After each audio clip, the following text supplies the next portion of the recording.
আজ এত বেলা হয়ে গেল, কই আপনার ছেলে তো এখনো বাড়ি ফিরলো না।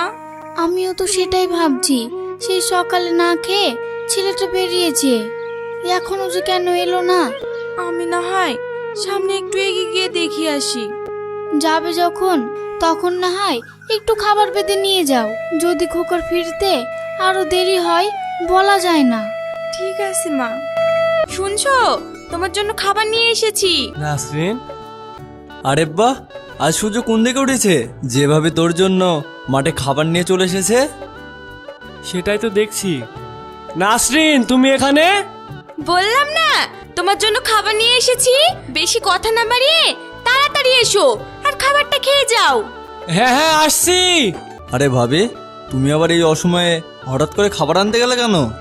আসলে আজ তোমার ভাইয়ের ফিরতে অনেক দেরি হচ্ছে দেখে খুব চিন্তা হচ্ছিল, তাই আর কি চলে এলাম। বেশ ভালোই করেছো। এরকম বউ সোহাগী কপাল কয়জনের বা হয়? আমার সুরজ ভাইয়ের কপাল ভালো যে তোমার মতো এত সুন্দর আর গুণবতী বউ পেয়েছে। দেখতে চাইলে একটি লাইক দিয়ে কমেন্ট করেন আর সাবস্ক্রাইব করতে ভুলবেন না।